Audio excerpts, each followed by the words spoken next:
تو ہم نے اسے قوت فیصلہ اور علم دیا. ہم نیک کاروں کو اسی طرح بدلہ دیتے ہیں. یوسف علیہ السلام بہت پاکیزہ اور توحید والے ماحول میں پروان چڑھے. گھر کا سارا انتظام انہی کے ہاتھ میں تھا. آپ بہت بصیرت اور سوجھ بوجھ سے گھر کا نظام چلا رہے تھے. ابھی عزیز مصر کی بیوی نے آپ کو گمراہ کرنے کی کوشش نہیں کی تھی کہ حلم، علم اور بصیرت کی صفات آپ میں موجود تھیں. مفسرین لکھتے ہیں جب یوسف علیہ السلام کی عمر 17-18 سال کی ہوئی تو جوانی کے ساتھ ان کے حسن میں مزید اضافہ ہوا. حسن یوسف واقعی بے مثال تھا. نبی اکرم صلی اللہ علیہ وسلم فرماتے ہیں معراج کی رات میری ملاقات یوسف علیہ السلام سے ہوئی. ایسا لگتا تھا کہ دنیا کا نصف حسن یوسف علیہ السلام کو ملا ہے. مفسرین اس کی وضاحت کرتے ہیں کہ حسن کو اللہ تعالیٰ نے 2 حصوں میں تقسیم کیا ہے. آدھا حسن یوسف علیہ السلام کو دیا اور آدھا باقی ساری مخلوق میں تقسیم کر دیا. اللہ اکبر، یہ ہے حسن یوسف. اور جب یوسف کے حسن کی کیفیت یہ ہے تو پھر اس کے خالق کے کیا کہنے. جب عزیز مصر کی بیوی نے ان کا حسن دیکھا تو بے اختیار ہو گئی. اس کے اندر ہیجان پیدا ہوا. اس نے یوسف علیہ السلام سے بدکاری کا ارادہ کر لیا. ان کے ساتھ لطف و عنایت کا سلسلہ شروع کر دیا اور پھسلانے کے جتنے طریقے ہو سکتے تھے وہ اختیار کیے. ناز و نخرے کے ساتھ اس سے پیش آنے لگی. اللہ آیت 23 میں فرماتے ہیں اس عورت نے جس کے گھر میں یوسف تھے یوسف کو بہلانا پھسلانا شروع کیا کہ وہ اپنے نفس کی نگرانی چھوڑ دے اور دروازے بند کر کے کہنے لگی لو آ جاؤ. یوسف نے کہا اللہ کی پناہ، وہ میرا رب ہے، مجھے اس نے بہت اچھی طرح رکھا ہے. بے انصافی کرنے والوں کا بھلا نہیں ہوتا ہے. مطلب یہ کہ آخر نوبت یہاں تک پہنچ گئی کہ ایک دن اس نے سارے دروازے بند کر لیے اور کہنے لگی آئیے یوسف، میں نے یہ زیب و زینت آپ کے لیے کی ہے. یوسف علیہ السلام فرمانے لگے اللہ کی پناہ، یہ ناممکن ہے، میں ایسا نہیں کر سکتا. کیا میں اپنے مالک کی گھر والی سے بدکاری کروں جس نے مجھے اپنے بیٹوں کی طرح ناز و نعمت میں رکھا؟ یہ بہت بڑا ظلم ہے اور ظالم لوگ فلاح نہیں پا سکتے. آپ نے فوراً انکار کر دیا اس لیے کہ آپ صاحب علم تھے، صاحب حلم تھے، بادشاہ کے مقام اور مرتبے کو جاننے کے ساتھ برائی کے نقصانات سے بھی باخبر تھے. خود صاحب فضل تھے اور اہل فضل کے مقام و مرتبے سے بھی واقف تھے. قرآن کریم کی آیات آپ کی طہارت اور پاکیزگی بیان کر رہی ہیں. آیت 24 میں ہے اس عورت نے یوسف کا قصد کیا اور یوسف اس کا قصد کرتے اگر وہ اپنے پروردگار کی دلیل نہ دیکھتے. یوسف علیہ السلام نے اس کا ارادہ نہیں کیا، یہاں تک کہ اللہ تعالیٰ کی مہربانی سے ان کے دل میں اس گناہ کا خیال تک نہیں آیا. اللہ تعالیٰ نے آخر آپ کو علم بھی دیا تھا اور حلم بھی. آپ بادشاہ کے مرتبے سے واقف تھے، نیک تھے، جانتے تھے زانی کبھی فلاح نہیں پا سکتا، بلکہ آپ نے تو فوراً کہہ دیا اللہ کی پناہ، میں ایسا ہرگز نہیں کر سکتا. اتنی بڑی آزمائش میں ان کے دل میں خیال آنا ممکن تھا. جیسا کہ سخت گرمی اور پیاس کی حالت میں کسی کو ٹھنڈے پانی کا گلاس ملے تو دل میں پانی پی لینے کا خیال ضرور آتا ہے، لیکن پھر یاد آتا ہے کہ وہ روزے سے ہے. لیکن یوسف علیہ السلام کے دل میں تو اتنا سا خیال بھی نہیں آیا. اس کی وجہ یہ تھی کہ آپ نے اپنے رب کی دلیل دیکھی تھی. وہ دلیل کیا تھی اس بارے میں مفسرین کے مختلف اقوال ہیں. بعض کہتے ہیں آپ نے جبرائیل علیہ السلام کو دیکھا، بعض کہتے ہیں آپ نے یعقوب علیہ السلام کو دیکھا، وہ انہیں انگلی کے اشارے سے منع کر رہے تھے. بعض نے لکھا ہے کہ آپ نے دروازے پر یہ لکھا دیکھا تھا بے شک زنا بڑی بے حیائی اور بہت ہی بری راہ ہے. بہرحال یہ مفسرین اور مورخین کے اقوال ہیں، اس بارے میں کوئی صحیح حدیث نہیں ملتی. اتنا ہے کہ آپ نے کوئی ایسی چیز دیکھی ضرور تھی جس کی بنا پر آپ کو خیال تک نہ آیا، اور برہان اللہ ہی کی طرف سے تھی، اس نے انہیں سوچنے بھی نہ دیا. اللہ آیت نمبر 24 میں فرماتے ہیں اس طرح ہم نے انہیں اس برائی اور بے حیائی سے بچا لیا کیونکہ وہ ہمارے مخلص بندوں میں سے تھے. اللہ نے آپ کو صرف زنا سے نہیں برائی سے بھی بچا لیا. یہ اس بات کی دلیل ہے کہ آپ نے ارادہ تک نہیں کیا. پھر اسی آیت میں اللہ نے آپ کو اپنا برگزیدہ بندہ فرمایا. اور یہ ممکن ہی نہیں کہ کوئی انسان اللہ کے برگزیدہ بندوں میں سے بھی ہو اور پھر کفر بھی کرے، ہرگز ممکن نہیں۔ انبیاء ایسی باتوں سے پاک رہتے ہیں۔ عزیز مصر کی بیوی نے اصرار کیا، آپ کو مجبور کیا اور لگی چمٹنے تو یوسف علیہ السلام وہاں سے بھاگے۔ عزیز کی بیوی آپ کے پیچھے بھاگی۔ اللہ تعالیٰ نے آیت 25 میں اس واقعے کو یوں بیان فرمایا ہے، اور دونوں دروازے کی طرف دوڑے اور اس عورت نے یوسف کا کرتا پیچھے کی طرف سے کھینچ کر پھاڑ ڈالا اور دروازے کے پاس ہی عورت کا شوہر دونوں کو مل گیا تو کہنے لگی، جو شخص تیری بیوی کے ساتھ برا ارادہ کرے بس اس کی سزا یہی ہے کہ اسے قید کر دیا جائے یا اور کوئی دردناک سزا دی جائے۔ سیدنا یوسف علیہ السلام خود کو بچانے کے لیے دروازے کی طرف دوڑ پڑے تھے، یہ پیچھے دوڑی، دروازہ بند تھا۔ ابھی آپ دروازہ کھولنے کی کوشش کر رہے تھے کہ اس نے پیچھے سے آپ کی قمیص پکڑ لی، جھٹکا جو لگا تو قمیص پیچھے سے پھٹ گئی۔ اسی دوران دروازہ کھل گیا اور عزیز مصر اندر داخل ہوا۔ اس نے یہ منظر اپنی آنکھوں سے دیکھا کہ اس کی بیوی زیب و زینت کے ساتھ بند سنور کر یوسف علیہ السلام کے بالکل پیچھے کھڑی ہے۔ اسی وقت اس نے خود کو الزام سے بچانے کے لیے کہہ دیا، جو تیری بیوی کے ساتھ برائی کا ارادہ رکھتا ہے اس کا کیا بدلہ ہے؟ پھر خود ہی کہنے لگی، اسے قید خانے میں بند کر دینا چاہیے۔ ایسا اس نے اس لیے کہا کہیں وہ یوسف علیہ السلام کو قتل نہ کر دے۔ ادھر یوسف علیہ السلام نے بھی فوراً اپنا دفاع کیا اور کہا، میں مجرم نہیں بلکہ یہ ساری کارستانی اس کی اپنی ہے۔ آیت 26 اور 27 میں ہے۔ یوسف نے کہا، یہ عورت ہی مجھے پھسلا رہی تھی، اور عورت کے قبیلے ہی کے ایک شخص نے گواہی دی کہ اگر اس کا کرتا آگے سے پھٹا ہوا ہو تو عورت سچی ہے اور یوسف جھوٹ بولنے والوں میں سے ہے، اور اگر اس کا کرتا پیچھے کی جانب سے پھٹا ہوا ہو تو عورت جھوٹی ہے اور یوسف سچوں میں سے ہے۔ یہ گواہ کون تھا؟ اس بارے میں دو قسم کی روایات ہیں۔ پہلی روایت یہ ہے کہ وہ دودھ پیتا بچہ تھا، اس نے کہا کہ اس عورت نے بہکایا ہے اور یہ اللہ کا معجزہ تھا۔ دوسری روایت یہ ہے کہ عزیز مصر کے ساتھ اس کا چچا زاد تھا، اس نے کہا، قمیص دیکھو کہاں سے پھٹی ہے، پیچھے سے پھٹی ہے تو یوسف سچے، اور آگے سے پھٹی ہے تو پھر وہ سچی ہے، یوسف جھوٹے ہیں۔ آیت نمبر 28 میں آتا ہے، سو جب خاوند نے دیکھا کہ یوسف کا کرتا پیٹھ کی جانب سے پھٹا ہوا ہے تو صاف کہہ دیا کہ یہ تو عورتوں کی چال بازی ہے، بے شک تمہاری چال بازی بہت بڑی ہے۔ سید قطب کہتے ہیں، عزیز مصر ان لوگوں میں سے تھا جن کے نزدیک شرف کی کوئی قیمت نہیں تھی۔ اگر اس میں غیرت ہوتی تو اس کا خون کھولتا، وہ عورت پر برہم ہوتا، لیکن اس نے غصے کے بغیر کہا۔ آیت 29 میں ہے، یوسف اب اس بات کو جانے دو، اور اے عورت تو اپنے گناہ سے توبہ کر، بے شک تو گناہگاروں میں سے ہے۔ اس کے علاوہ اس نے کوئی اور بات نہ کی، یہاں تک کہ یوسف علیہ السلام کو گھر ہی میں رہنے دیا، جدا بھی نہ کیا۔ لیکن پھر یہ خبر شہر میں آگ کی طرح پھیل گئی، عورتیں طرح طرح کی باتیں کرنے لگیں، لوگ عزیز مصر کی بیوی کو تانے دینے لگے۔ آیت 30 میں ہے، اور شہر کی عورتوں میں چرچا ہونے لگا کہ عزیز مصر کی بیوی اپنے جوان غلام کو اپنا مطلب نکالنے کے لیے بہلانے پھسلانے میں لگی رہتی ہے، اس کے دل میں یوسف کی محبت بیٹھ گئی ہے، ہمارے خیال میں تو وہ سری گمراہی میں ہے۔ یہ چرچا ہونے لگا کہ عزیز مصر کی بیوی ایک غلام کے ساتھ برائی پر تل گئی، اگر کسی آزاد کے ساتھ ایسا کرتی تو معاملہ اور تھا، غلام سے محبت کر بیٹھی، یہ تو اس نے بے وقوفی کی انتہا کر دی۔ اس طرح اسے خوب برا بھلا کہا گیا۔ یہ خبر عزیز مصر کی بیوی تک بھی پہنچ گئی۔ آیت 31 میں ہے، اس نے جب ان عورتوں کی پرفریب مکارانہ باتیں سنی تو انہیں بلوا بھیجا اور ان کے لیے ایک مجلس مرتب کی اور ان میں سے ہر ایک کو چھری دی اور کہا، اے یوسف ان کے سامنے چلے آؤ۔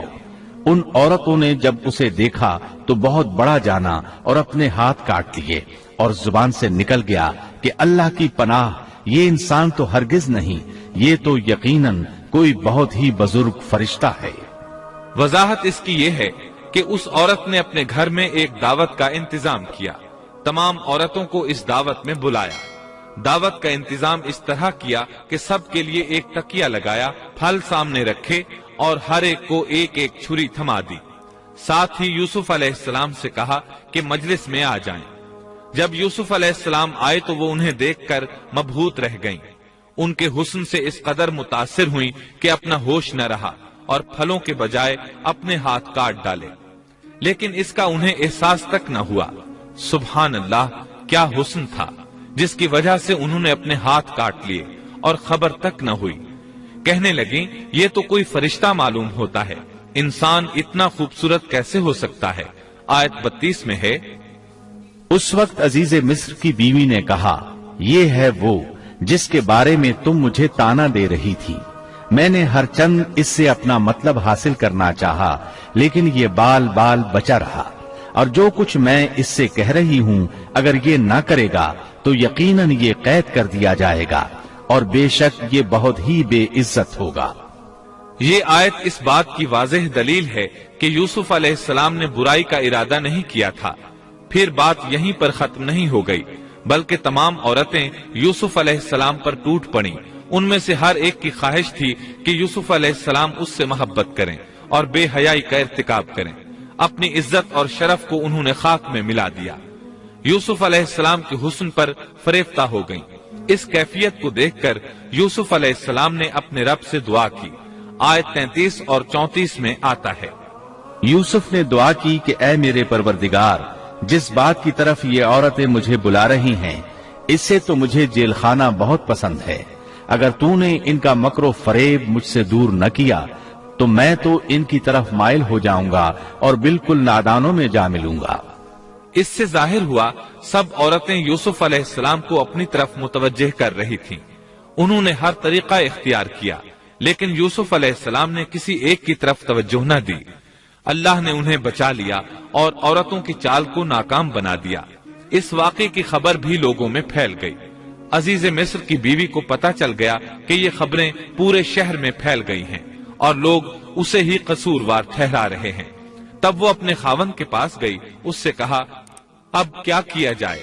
سب لوگ مجھے ہی الزام دے رہے ہیں، معاملہ بہت پھیل گیا ہے، اس بات کو دبانے کے لیے کچھ کرنا چاہیے۔ عزیز مصر نے کہا، پھر کیا کیا جائے؟ آخر آپس میں مشورہ ہوا، دونوں اس پر متفق ہو گئے۔ ابن عباس رضی اللہ عنہما فرماتے ہیں، انہوں نے یوسف علیہ السلام کو ایک گدھے پر سوار کیا اور ایک ڈھول والا ساتھ کر دیا اور یہ منادی کرائی کہ اس عبرانی غلام نے اپنی مالکہ کے ساتھ برائی کی کوشش کی ہے، لہٰذا اسے اس جرم کی پاداش میں جیل میں ڈالا جاتا ہے۔ گویا انہوں نے اپنے پر سے الزام ختم کرنے کا یہ منصوبہ سوچا۔ اس بارے میں اللہ آیت 35 میں فرماتے ہیں، پھر ان تمام نشانوں کے دیکھ لینے کے بعد بھی انہیں یہی مصلحت معلوم ہوئی کہ یوسف کو کچھ مدت کے لیے قید خانے میں رکھیں۔ انہوں نے یہ اس لیے کہا تاکہ یوسف علیہ السلام پر تہمت لگائی جا سکے۔ اس طرح یوسف علیہ السلام قید خانے میں آ گئے۔ ان کے ساتھ 2 نوجوان اور قید خانے میں بھیجے گئے تھے۔ کچھ دن ساتھ رہنے کے بعد وہ جان گئے کہ یوسف علیہ السلام نیک سیرت انسان ہیں، عبادت گزار نوجوان ہیں۔ ایک رات دونوں نوجوانوں نے خواب دیکھے۔ صبح ہوئی تو دونوں یوسف علیہ السلام کے پاس گئے اور اپنا اپنا خواب سنایا۔ قرآن کریم آیت 36 میں اس کو یوں بیان کرتا ہے، اس کے ساتھ ہی 2 اور جوان بھی جیل خانے میں داخل ہوئے۔ ان میں سے ایک نے کہا کہ میں نے خواب میں اپنے آپ کو شراب نچوڑتے دیکھا ہے، اور دوسرے نے کہا میں نے اپنے آپ کو دیکھا ہے کہ میں اپنے سر پر روٹی اٹھائے ہوئے ہوں جسے پرندے کھا رہے ہیں۔ ہمیں آپ اس کی تعبیر بتائیے، ہمیں تو آپ خوبیوں والے شخص دکھائی دیتے ہیں۔ قید خانے کے قیدی بھی جان چکے تھے کہ یوسف علیہ السلام نیک ہیں۔ آپ نے سوچا یہ دین کی دعوت دینے کا بہترین موقع ہے۔ انہوں نے جو کچھ ان سے کہا وہ آیت نمبر 37 اور 38 میں اس طرح آیا ہے، یوسف نے کہا تمہیں جو کھانا دیا جاتا ہے اس کے تمہارے پاس پہنچنے سے پہلے ہی میں تمہیں اس کی تعبیر بتلا دوں گا۔ یہ سب اس علم کی بدولت ہے جو مجھے میرے رب نے سکھایا ہے۔ میں نے ان لوگوں کا مذہب چھوڑ دیا ہے جو اللہ پر ایمان نہیں رکھتے اور آخرت کے بھی منکر ہیں۔ میں اپنے باپ دادوں کے دین کا پابند ہوں، یعنی ابراہیم، اسحاق اور یعقوب کے دین کا۔ ہمیں ہرگز یہ سزاوار نہیں کہ ہم اللہ کے ساتھ کسی کو بھی شریک کریں۔ ہم پر اور تمام اور لوگوں پر اللہ کا یہ خاص فضل ہے، لیکن اکثر لوگ ناشکری کرتے ہیں۔ آپ نے سب سے پہلے اپنا تعارف کرایا، ابراہیم اور یعقوب علیہ السلام کے بارے میں بتایا، اور اس زمانے کے لوگ ابراہیم علیہ السلام کو مانتے تھے۔ ابراہیم علیہ السلام معروف تھے، جانے پہچانے تھے۔ نبی کریم صلی اللہ علیہ وسلم سے پوچھا گیا کہ کریم یعنی عزت دار کون ہے؟ آپ نے فرمایا عزت دار کے بیٹے، عزت دار کے پوتے اور عزت دار کے پڑ پوتے، یعنی یوسف بن یعقوب بن اسحاق بن ابراہیم علیہ السلام۔ مطلب یہ کہ 4 پشتوں تک نبوت کی فضیلت یوسف علیہ السلام کے سوا کسی کے حصے میں نہیں آئی۔ یہ عزت اور بزرگی کی انتہا ہے۔ آپ نے اپنے دین کا تعارف کرانے کے بعد ان سے جو کچھ کہا وہ آیت 39 اور 40 میں آتا ہے۔ اے میرے قید کے ساتھیوں، کیا بھلا کئی جدا جدا پروردگار بہتر ہیں یا ایک اللہ زبردست طاقتور؟ اس کے سوا تم جن کی پوجا باٹ کر رہے ہو وہ سب نام ہی نام ہیں جو تم نے اور تمہارے باپ دادوں نے خود ہی گھڑ لیے ہیں۔ اللہ نے ان کی کوئی دلیل نازل نہیں فرمائی۔ فرما روائی صرف اللہ ہی کی ہے۔ اس کا فرمان ہے کہ تم سب سوائے اس کے کسی اور کی عبادت نہ کرو۔ یہی دین درست ہے، لیکن اکثر لوگ نہیں جانتے۔ پھر یوسف علیہ السلام نے انہیں خواب کی تعبیر بتائی۔ اس کا ذکر سورہ یوسف آیت 41 میں ہے۔ اے میرے قید خانے کے رفیقو، تم دونوں میں سے ایک تو اپنے بادشاہ کو شراب پلانے پر مقرر ہو جائے گا، لیکن دوسرا سولی دیا جائے گا اور پرندے اس کا سر نوچ نوچ کھائیں گے۔ تم دونوں جس کے بارے میں تحقیق کر رہے تھے اس کام کا فیصلہ کر دیا گیا۔ تعبیر سن کر وہ قیدی کہنے لگے ہم نے اس طرح خواب نہیں دیکھا۔ جس کے قتل کی تعبیر بتائی گئی تھی وہ تو خاص طور پر کہنے لگا میں نے یہ خواب نہیں دیکھا۔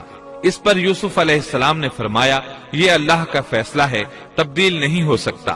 پھر آپ نے دوسرے قیدی سے فرمایا، اور جس کی نسبت یوسف کا گمان تھا کہ ان دونوں میں سے یہ چھوٹ جائے گا، اس سے کہا کہ اپنے بادشاہ سے میرا ذکر بھی کر دینا۔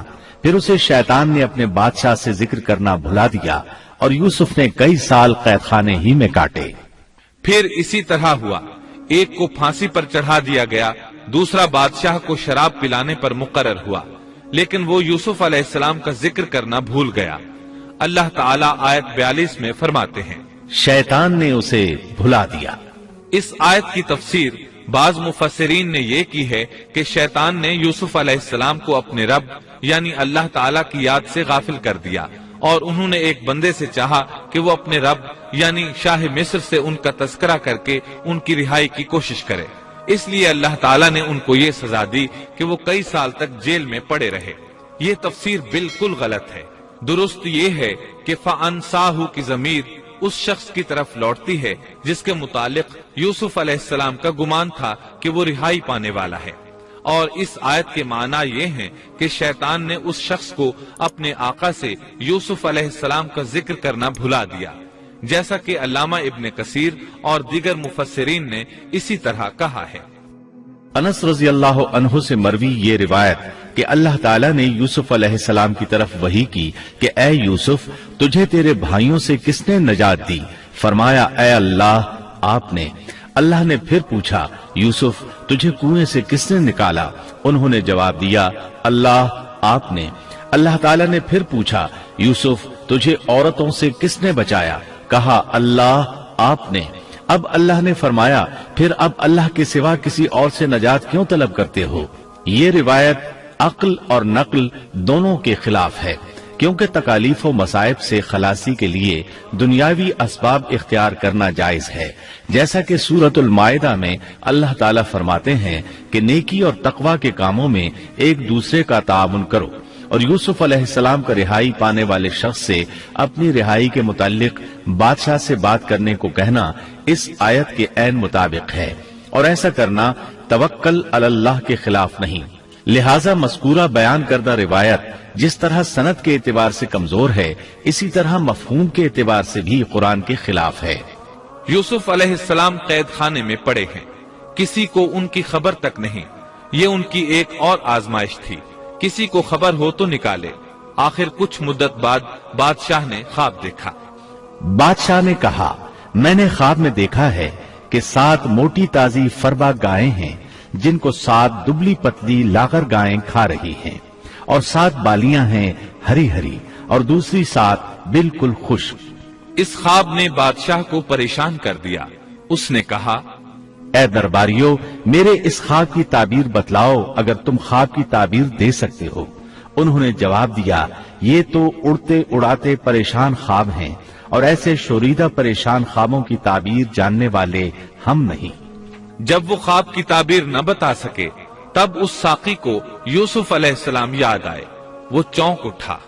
ان 2 قیدیوں میں سے جو رہا ہوا تھا اسے مدت کے بعد یاد آ گیا اور کہنے لگا، میں تمہیں اس کی تعبیر بتلا دوں گا، مجھے جانے کی اجازت دیجیے۔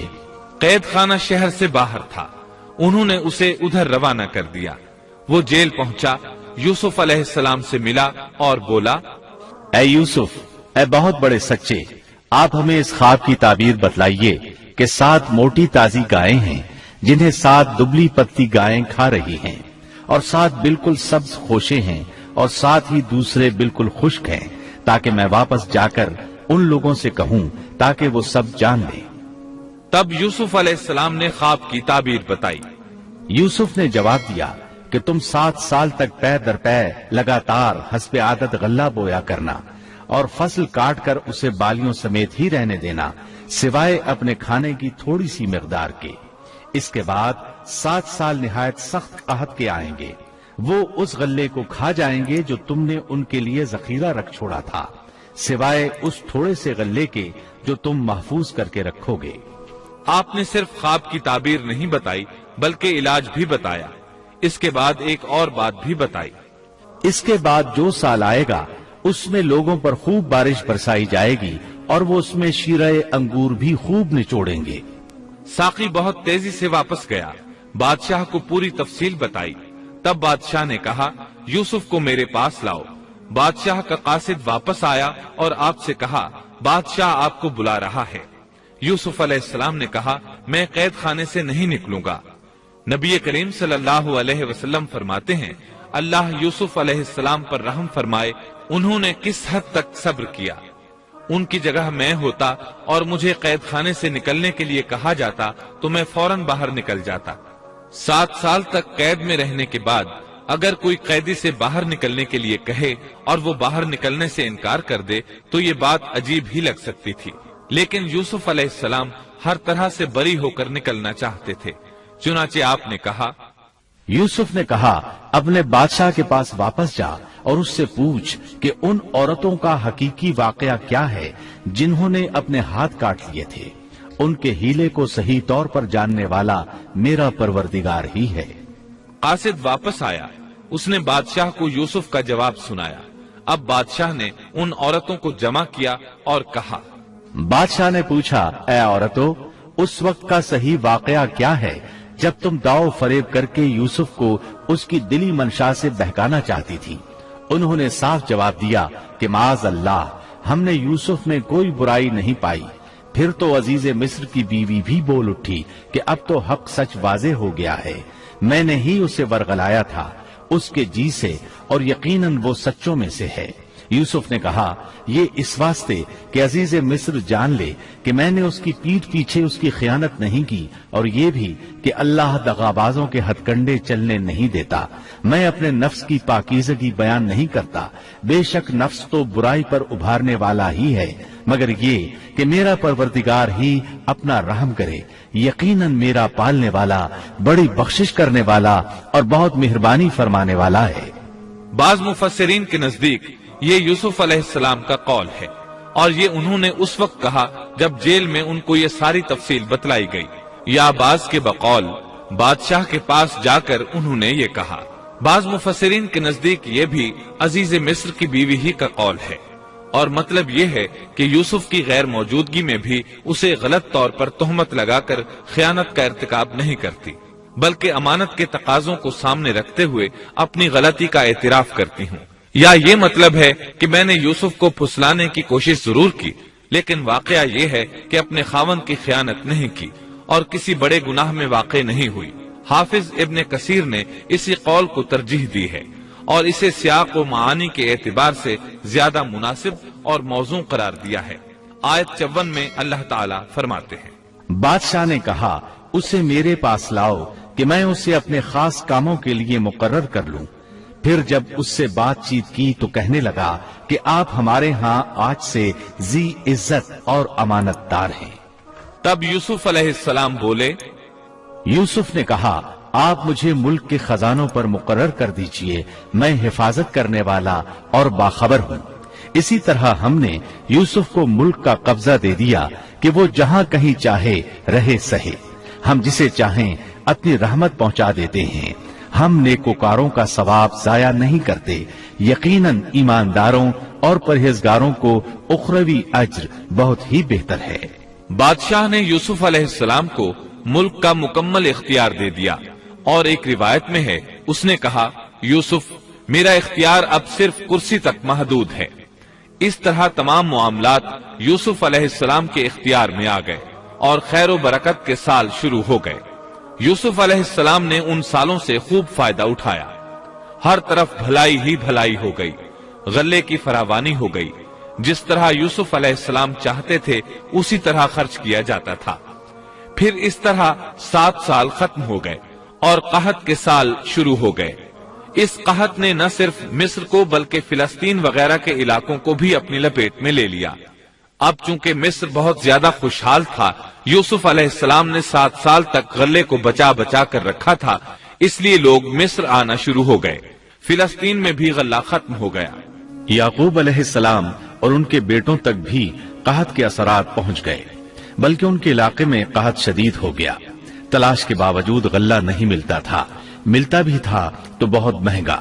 فلسطین میں خبر پہنچی کہ مصر کا بادشاہ پرانی قیمت پر غلہ دے رہا ہے۔ یہ خبر اس لیے پہنچی کہ یوسف علیہ السلام پرانی قیمت پر غلہ فروخت کر رہے تھے۔ چنانچہ فلسطین سے غلہ خریدنے کے لیے قافلے مصر آنے لگے۔ یوسف علیہ السلام پرانی قیمت پر غلہ ضرور دیتے، لیکن ایک آدمی کو صرف اتنا دیتے جتنا ایک اونٹ اٹھا سکتا، اس سے زیادہ نہ دیتے، تاکہ تاجر لوگ مال سٹاک کر کے مہنگا نہ بیچیں۔ اس لیے جو غلہ خریدتا تھا اس کے لیے ضروری تھا کہ اپنے گھر والوں کو ساتھ لائے۔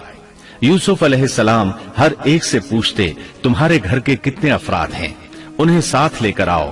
اور اس طرح یوسف علیہ السلام کے بھائیوں نے بھی مصر جانے کا ارادہ کر لیا۔ قرآن مجید میں اس کا تذکرہ یوں آیا ہے، یوسف کے بھائی آئے اور یوسف کے پاس گئے تو اس نے انہیں پہچان لیا اور انہوں نے اسے نہ پہچانا۔ یوسف علیہ السلام نے گندم دینے سے پہلے پوچھا، تم کون ہو، کہاں سے آئے ہو، تم جاسوس لگتے ہو۔ وہ قسمیں کھانے لگے۔ آپ نے پوچھا، تمہارا باپ کون ہے، تم کتنے بھائی ہو، کیا تمہارا کوئی اور بھائی بھی ہے، تمہارا کوئی بھائی فوت تو نہیں ہو گیا؟ اس طرح آپ نے ان سے مکمل تفصیل پوچھی، انہوں نے اپنے بارے میں بتا دیا۔ آپ نے ان سے کہا، اور جب اس نے ان کے لیے سامان تیار کر دیا تو کہا کہ تم میرے پاس اپنے اس بھائی کو بھی لانا جو تمہارے باپ کی طرف سے ہے۔ کیا تم نے نہیں دیکھا کہ میں پورا ناپ کر دیتا ہوں اور میں ہوں بھی بہترین مہمانی کرنے والوں میں؟ آپ نے ان سے یہ بھی کہا، پس اگر تم اسے میرے پاس لے کر نہ آئے تو میری طرف سے تمہیں کوئی ناپ بھی نہ ملے گا، بلکہ تم میرے قریب بھی نہ پھٹکنا۔ انہوں نے کہا، اچھا، ہم اس کے والد سے تذکرہ کریں گے اور پوری کوشش کریں گے۔ پھر یوسف علیہ السلام نے اپنے غلاموں سے کہا اور اپنے خدمتگاروں سے کہا کہ ان کی پونجی انہی کی بوریوں میں رکھ دو کہ جب لوٹ کر اپنے اہل و عیال میں جائیں اور پونجیوں کو پہچان لیں تو بہت ممکن ہے کہ یہ پھر لوٹ آئیں۔ دراصل یوسف علیہ السلام چاہتے تھے کسی طرح وہ دوبارہ آئیں۔ انہیں یہ خدشہ محسوس ہوا کہ ممکن ہے دوبارہ آنے کے لیے ان کے پاس رقم نہ ہو اور یہ غلہ خریدنے نہ آئیں، اس لیے ان کی قیمت ان کے سامان میں رکھ دی تاکہ وہ دوبارہ آئیں۔ جب یہ گھر پہنچے تو سامان کھولنے سے پہلے باپ سے کہا، جب یہ لوگ لوٹ کر اپنے والد کے پاس گئے تو کہنے لگے، ہم سے تو غلے کا پیمانہ روک لیا گیا، اب آپ ہمارے ساتھ ہمارے بھائی کو بھیجیے کہ ہم پیمانہ بھر کر لائیں، ہم اس کی نگہبانی کے ذمہ دار ہیں۔ یعنی انہوں نے کہا کہ آئندہ ہمیں غلہ اسی صورت میں ملے گا جب ہم اپنے چھوٹے بھائی بنیامین کو ساتھ لے جائیں گے۔ اس پر یعقوب علیہ السلام نے فرمایا، یعقوب نے کہا کہ مجھے تو اس کی بابت تمہارا بس ویسا ہی اعتبار ہے جیسا اس سے پہلے اس کے بھائی کے بارے میں تھا، بس اللہ ہی بہترین حافظ ہے اور وہ سب مہربانوں سے بڑا مہربان ہے۔ مطلب یہ کہ یعقوب علیہ السلام نے ان کی بات ماننے سے انکار کر دیا۔ اس کے بعد جب انہوں نے اپنا سامان کھولا تو کیا دیکھا؟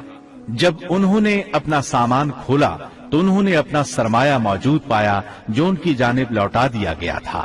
کہنے لگے، اے ہمارے باپ، ہمیں اور کیا چاہیے؟ دیکھیے تو یہ ہمارا سرمایہ بھی ہمیں واپس لوٹا دیا گیا ہے۔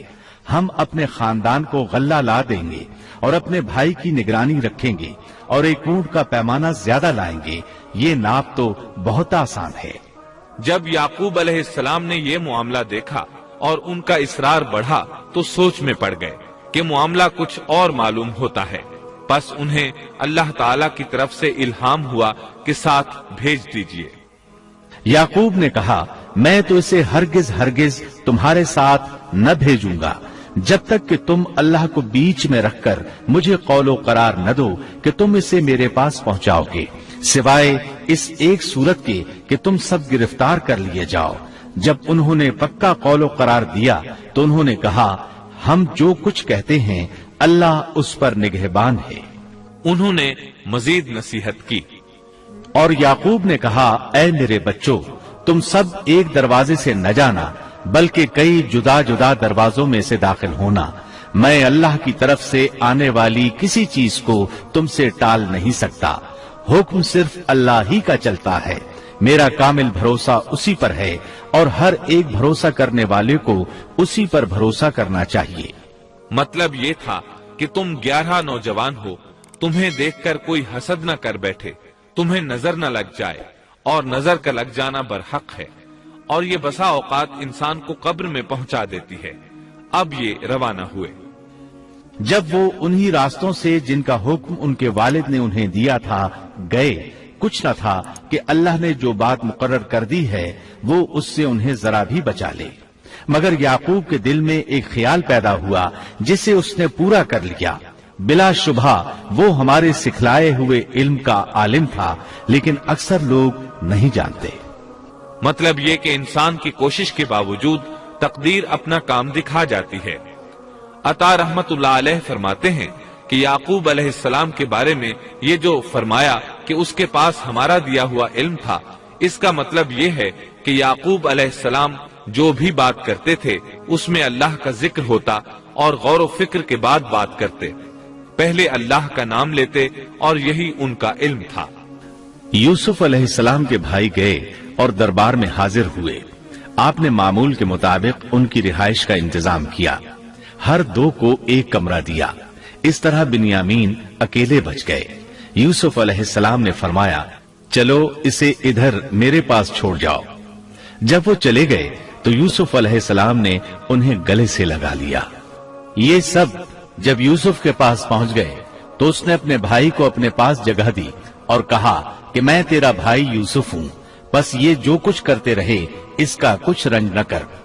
مطلب یہ کہ وہ بنیامین کو بھی ستاتے رہے۔ اس کے بعد یوسف علیہ السلام نے کیا کیا، اس کا ذکر سورہ یوسف آیت 70 تا 77 میں سنیے۔ پھر جب انہیں ان کا سامان اسباب ٹھیک ٹھاک کر کے دیا تو اپنے بھائی کے سامان میں پانی پینے کا پیالہ رکھ دیا۔ پھر ایک آواز دینے والے نے پکار کر کہا کہ اے قافلے والو، تم لوگ تو چور ہو۔